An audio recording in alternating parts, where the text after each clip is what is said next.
Hello tout le monde, on est content de vous voir pour cette dernière célébration slash capsule en ligne. On se réjouit de vous voir et on va directement vous lancer. Sachez que c'est la dernière célébration. N'oubliez pas, si vous avez envie de faire des photos, de pouvoir nous envoyer sur les réseaux sociaux, de comment vous vivez ce culte en streaming sur YouTube. Et voilà. Et on se réjouit trop parce que c'est la dernière fois. Ça peut, en guillemets déjà, mais ça fait quoi? 5 mois. 5 mois qu'on fait ça, mais ça a vraiment été un pur plaisir de faire ça pour vous. Et on se réjouit de vous voir tout bientôt. Et d'ici là, on vous laisse avec Loïc pour le message. Et on se dit à tout à l'heure. À toutes.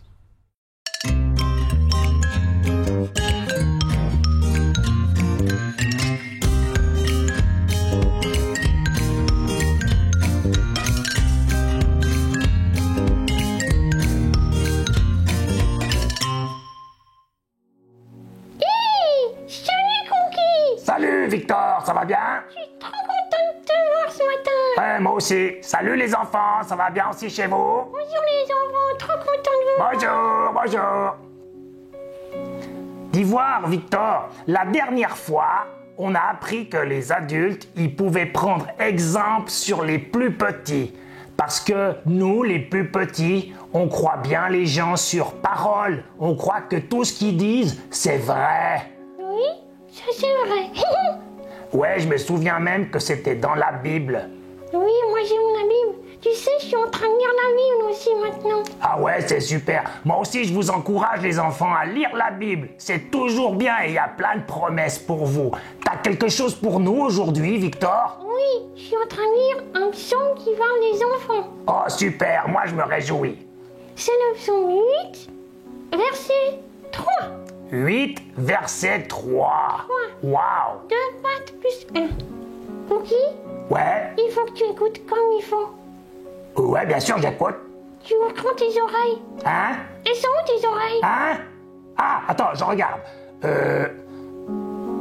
Non, là, il y a Jésus. Non.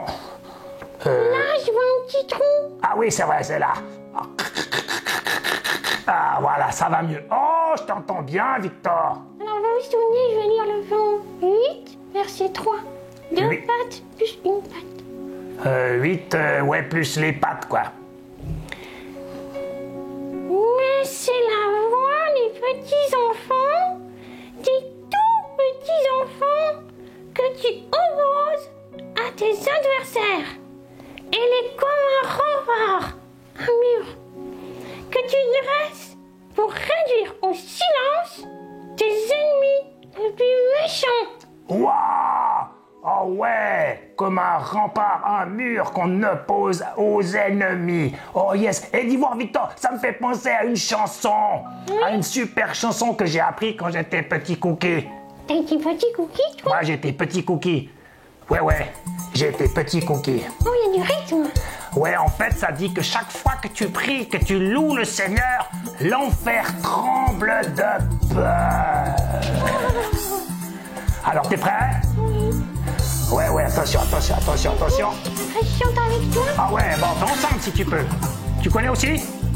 Je vais essayer. Fois que tu pries, que tu loues le Seigneur, l'enfer tremble de peur. Chaque fois que tu pries, que tu loues le Seigneur, l'enfer tremble de peur. Chaque fois que tu pries, que tu loues le Seigneur, l'enfer tremble de peur. Chaque fois que tu pries, tu fais fuir l'ennemi. La victoire est pour ceux qui louent Dieu. Chaque fois que tu pries, tu fais fuir l'ennemi. La victoire est pour ceux qui louent Dieu. Waouh, ça c'est une chanson. Ah ouais, tu sais, moi je l'aime bien cette chanson. Mais tu crois vraiment que quand je chante, l'enfer il tremble de peur? Oui, mais c'est ce qui est écrit dans le psaume, que la louange des enfants, elle fait taire l'ennemi. Waouh! Quand tu pries, que tu dis merci Seigneur, quand tu loues le Seigneur, l'ennemi il doit trembler et fuir. Waouh! alors ça veut dire que moi, quand je loue le Seigneur, en fait, c'est comme une arme de destruction massive contre Satan. Ah, ce serait dommage de s'en priver, hein, les enfants? Ça, c'est sûr. Ouais, alors, on peut chanter comme ça pour dire au revoir aux enfants? Oui, chantez Chaque les fois enfants. que tu pries, que tu loues le Seigneur, l'enfer tremble, tremble de peur. Chaque fois que tu pries, que tu loues le Seigneur.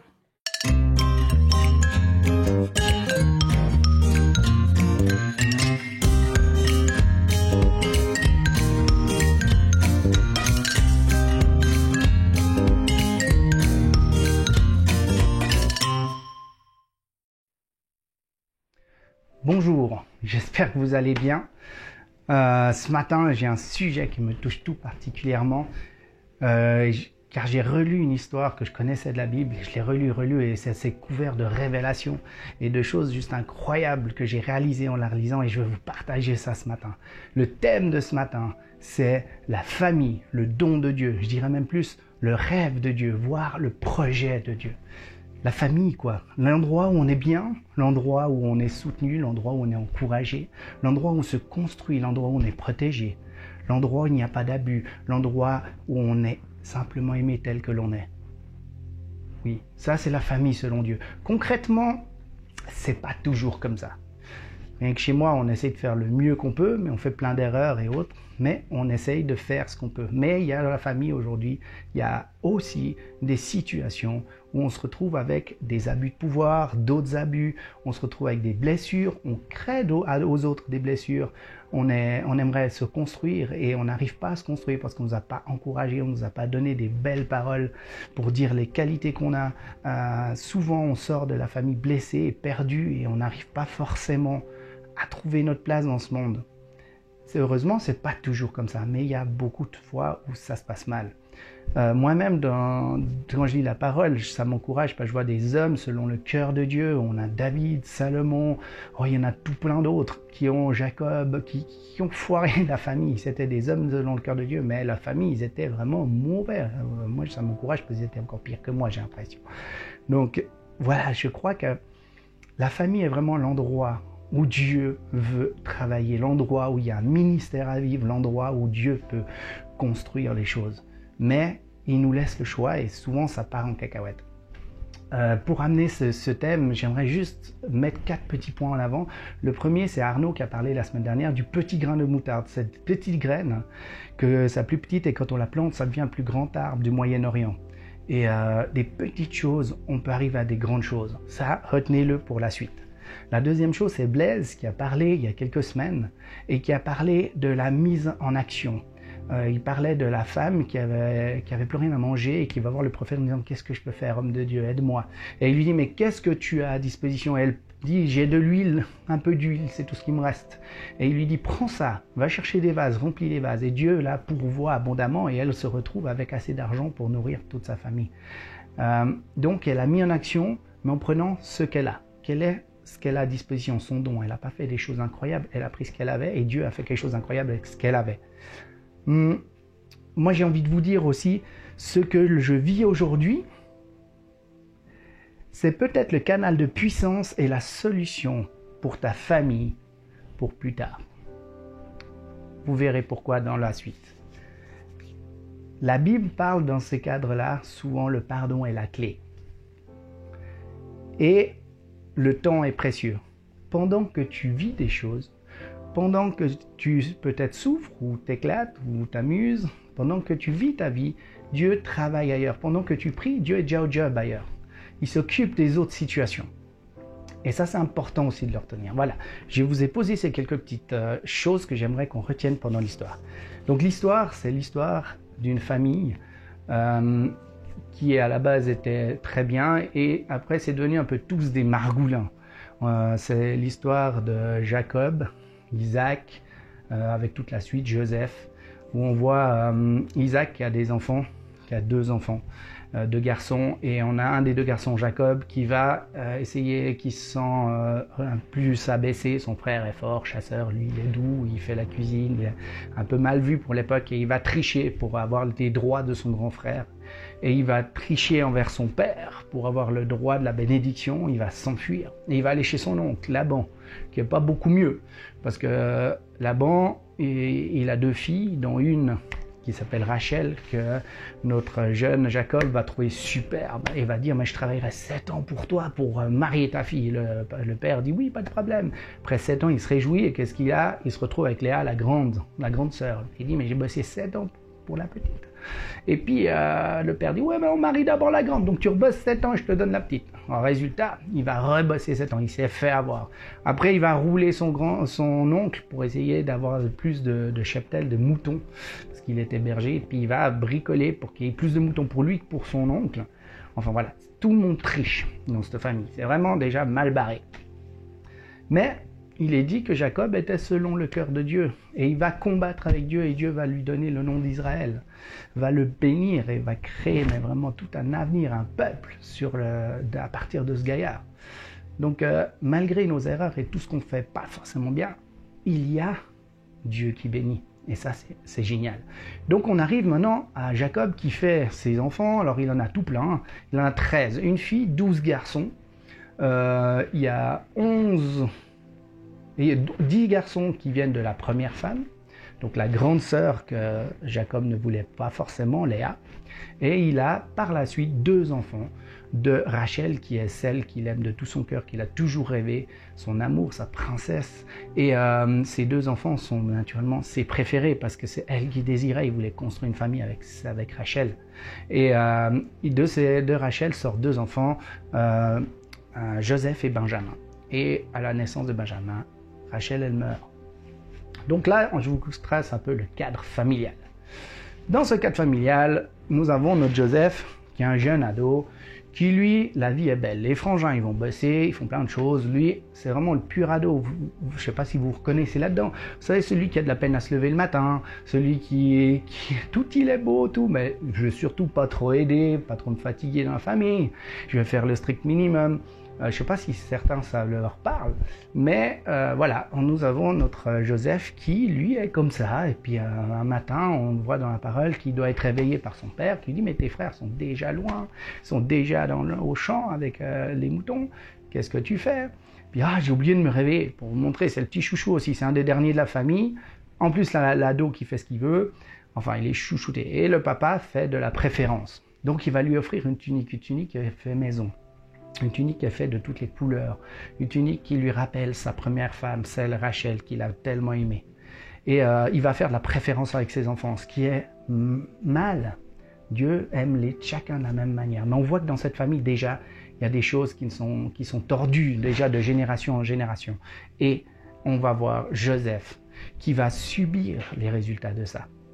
On a donc Joseph, son père lui envoie voir ses frères, et il va voir ses frères, et quand ses frères le voient arriver, il dit, ouh, le préféré et tout, ils sont jaloux, je peux les comprendre, le père bénit juste un enfant, il le chope, il le jette dans un trou, il veut le tuer, mais un des frères a quand même un peu de conscience, il dit, non, on va pas le tuer, on va le mettre dans un trou, et puis arrive une caravane, et ils vont le vendre comme esclave. Joseph a 17 ans, 17 ans, la vie est belle, tout va bien, et du jour au lendemain, il se retrouve esclave, abandonné par ses frères, trahi par ses frères, vendu par ses frères.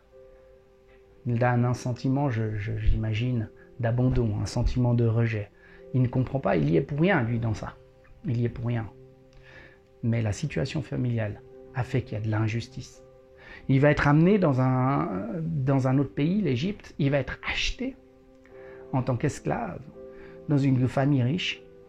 Mais il décide à ce moment de dire, mais je crois en Dieu et la seule chose que j'ai en moi, la seule chose que je sais faire, c'est de faire mon mieux. Alors il va faire de son mieux. Et il va devenir responsable dans cette famille, responsable de tous les autres esclaves, parce qu'il bosse bien, il est doué, il est capable.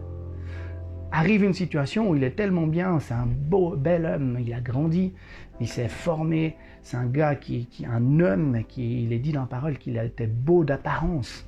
Et la femme de son maître tombe amoureuse et veut coucher avec lui. Et il refuse. Et là, il se fait accuser de viol.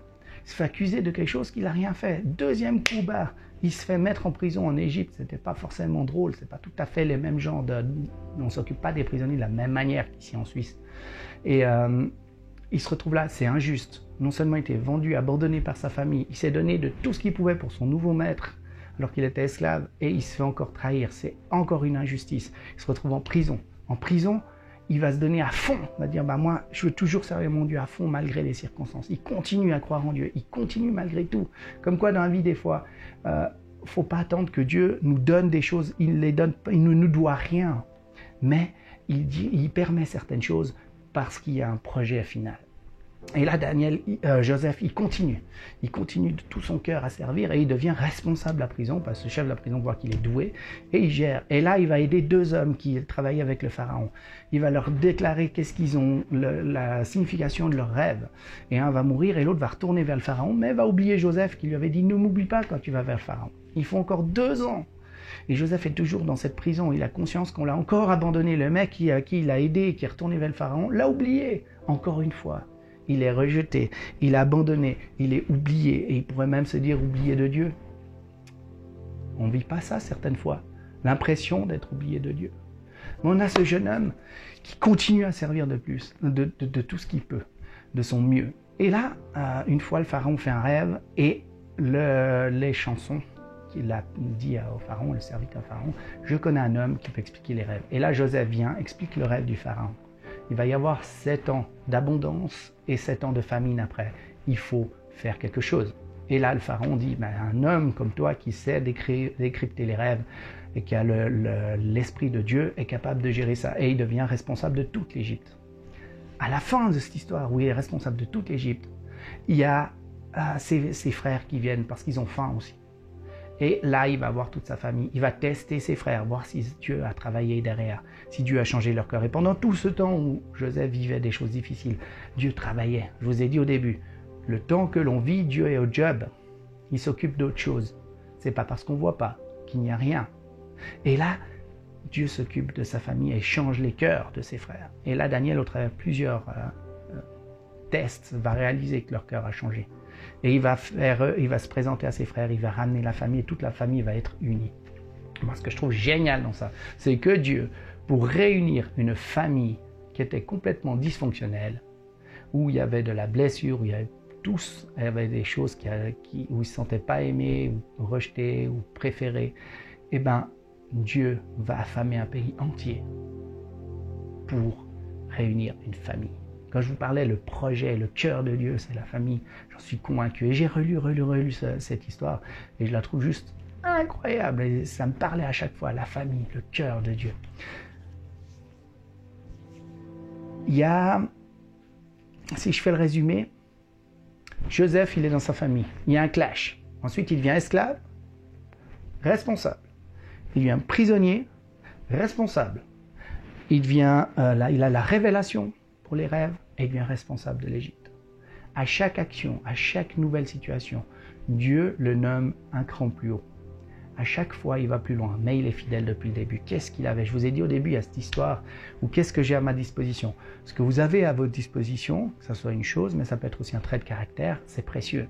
Et là, tout ce qu'il avait, Joseph, c'est je veux être correct, je veux être juste. Quoi qu'il arrive, je serai juste, et je serai droit, et je ferai de mon mieux. C'est tout ce qu'il avait. Il n'avait aucun droit, il était esclave. Et pourtant, il finit bien. Soyez fidèles dans les petites choses. Et Dieu va faire de grandes choses. Regardez ce que vous avez. Qu'est-ce que tu as? Quelles sont tes qualités? Qu'est-ce que tu as à disposition? Et mets-le au service de Dieu. Je dirais aussi, par travers une petite histoire, Dieu travaille pendant que tu vis les choses. Quand j'étais jeune, à 17 ans, j'étais apprenti électricien et j'ai perdu mon apprentissage parce que, pour diverses raisons. Et j'avais la possibilité peut-être d'être engagé comme apprenti à la librairie de la Clé de Sol. Et c'était pas... J'avais eu un partage comme ça avec un des responsables du comité qui m'a dit « Ah, pourquoi pas ?» Et puis quand j'avais été voir le responsable du magasin, il m'a dit « Écoute, oublie ça, c'est pas possible.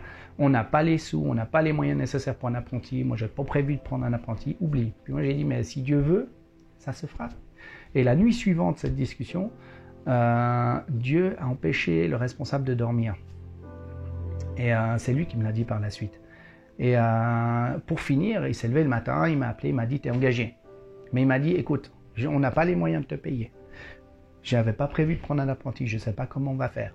Mais Dieu c'était impossible de dormir tant que je te disais pas oui, Dieu m'a travaillé.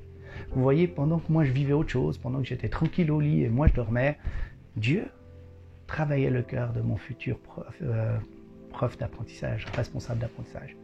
Dieu utilise le temps de ce que vous vivez pour bosser ailleurs. J'étais jeune et Dieu travaillait pour moi déjà. Parce qu'il a des projets pour moi. Donc, je dis souvent à mes enfants, tu peux changer quelque chose toi, tu ne peux pas attendre des autres. C'est toi qui dois changer. C'est toi qui peux amener le changement. C'est toi qui peux faire la part. Quoi que tu aies vécu dans ta famille, quelle que soit l'attitude que les autres ont eue envers toi, quelles que soient les injustices, et il y en a des horribles, et je comprends que c'est difficile, Dieu veut faire quelque chose avec toi et tu peux réconcilier cette famille. Peut-être que toi, tu es la clé pour la réconciliation de cette famille. Je ne dis pas que c'est facile. Tous les jours, j'essaye de faire du mon mieux dans ma famille et il y a plein d'erreurs que je fais. Il y a plein de blessures que je vis aussi, des petites blessures dans ma famille. Mais je veux croire que chaque petite chose que l'on fait peut changer les choses. Et on n'a que nous, dans les mains de Dieu, qui changera l'avenir. Donc je veux vraiment vous encourager, posez tout ce que vous avez vécu, tous vos manquements, toutes vos blessures et toutes vos joies dans les mains de Dieu. Je vais prier pour vous. Ouais, Seigneur, je te demande de toucher chacune des personnes là où elle est maintenant, dans son cœur, dans son vécu, dans ses souffrances ou dans ses joies, dans sa construction et dans son identité. Que tu te révèles en tant que Père, que tu te révèles aussi en tant que personne qui va donner de la valeur, que tu donnes une révélation aux gens qui ont besoin de voir comment tu les vois, Papa, la valeur que tu les vois, les projets de paix et non de malheur que tu as dans leur vie, Papa. Et que ce soit des convictions qui viennent sur ces personnes, que ce ne soit pas juste des paroles. Dans le nom de Jésus. Amen. Les amis, soyez bénis et j'espère que ce message vous aidera à aller plus loin. En tout cas, moi, il m'a beaucoup aidé. Au revoir et à bientôt.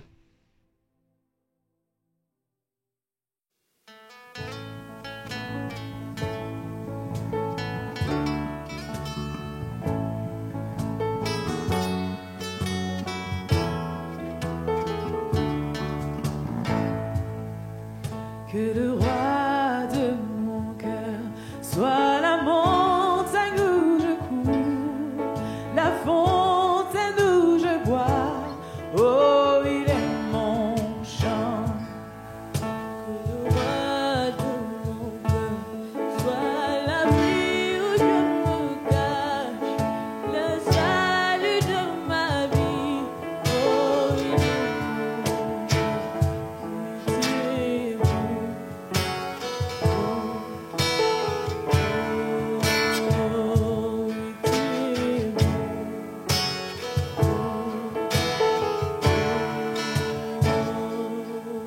Que le roi de mon cœur soit le vent dans mes voiles, mon encre dans les vagues.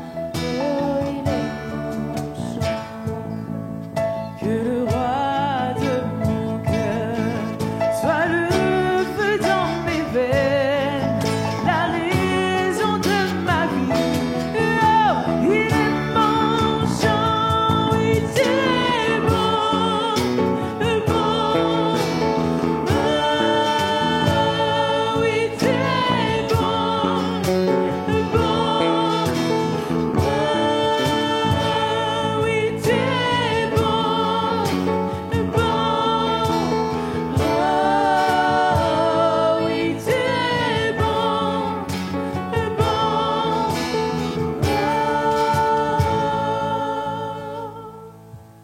Tu n'abandonneras, ne m'abandonneras jamais. Tu n'abandonneras, ne m'abandonneras jamais.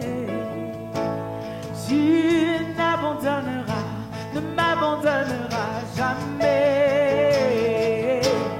Tu n'abandonneras, ne m'abandonneras jamais.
Dieu tient bon pour moi.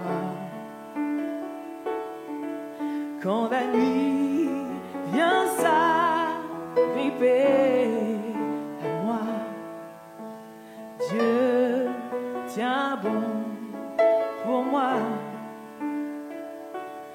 Tu es bon, bon. Oh oui, tu es bon, bon. Oh oui, tu es bon, bon. Oh oui, tu es bon, bon.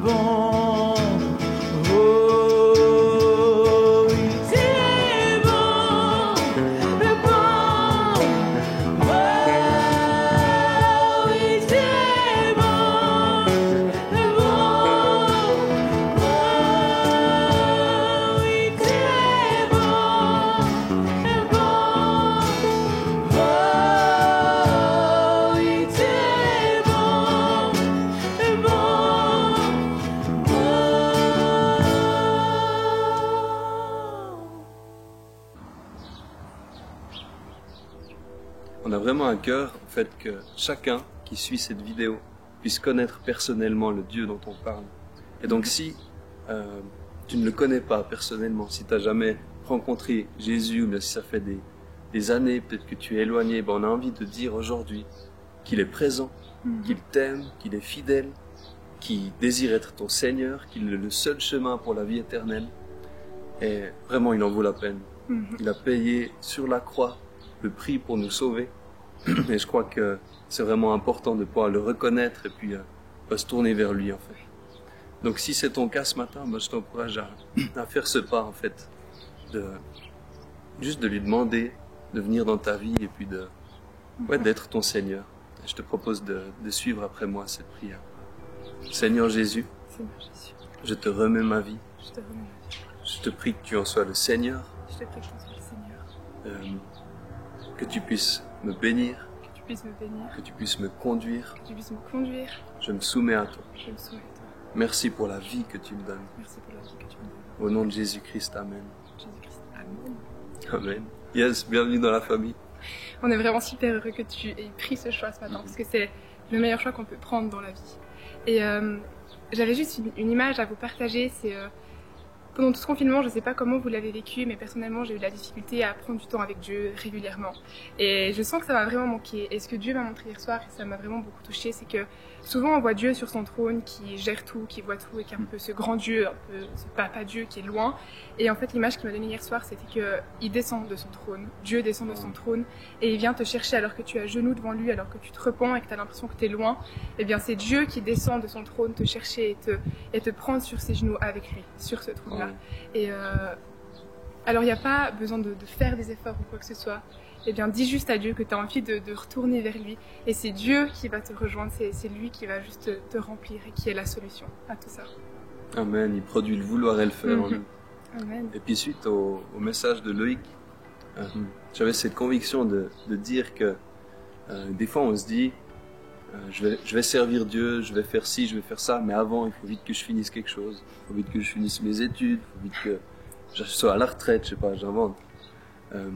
Et vraiment, c'est comme si aujourd'hui je me disais mais le temps c'est maintenant. Le temps c'est maintenant, c'est pas plus tard, c'est pas dans une année, c'est pas dans des mois, c'est pas demain, le temps c'est maintenant. Et donc vraiment faire cette prière, prendre cette initiative en fait, de rentrer dans ce que Dieu te donne de faire. Le temps c'est aujourd'hui. Amen. Amen. Soyez vraiment bénis et voilà. Yes. Merci à tous pour ces cultes capsules, merci de votre investissement, merci beaucoup Luc pour ton message qui a pu encourager plein de monde et merci en fait à cette équipe exceptionnelle qui a été derrière la caméra pendant tous ces dimanches, tous ces cultes en ligne qu'on a pu faire. N'hésitez pas, on vous encourage vraiment à leur écrire un mot de remerciement à quel point ils sont extraordinaires parce que sans eux, toutes ces cultes n'auraient pas été possibles, donc merci beaucoup à vous tous, on vous aime très fort. On a eu 5 mois de culte en ligne, 5 mois de streaming, 5 mois de travail très intense pour nous, pour les pasteurs, pour toute l'équipe du bureau, mais aussi pour Yves, pour toute l'équipe de louange, pour toutes les personnes qu'on peut apporter des témoignages, des messages, des temps de ministère, même des temps d'offrande ou de sainte scène. Et on vous remercie chacun et on vous invite vraiment à vous en tant que spectateurs, que paroissiens, à envoyer des messages d'encouragement, à remercier toutes ces personnes. On vous remercie aussi vous, spectateurs et toutes les personnes qui nous suivent depuis ces 5 mois et même depuis encore avant quand on pouvait encore se voir.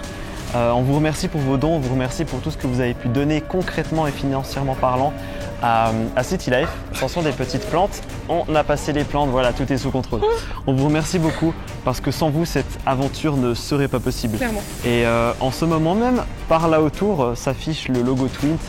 Si vous avez envie de nous faire un don, si vous avez aussi envie de donner votre offrande au travers de Twint, merci à chacun pour tout l'apport financier que vous donnez à City Life.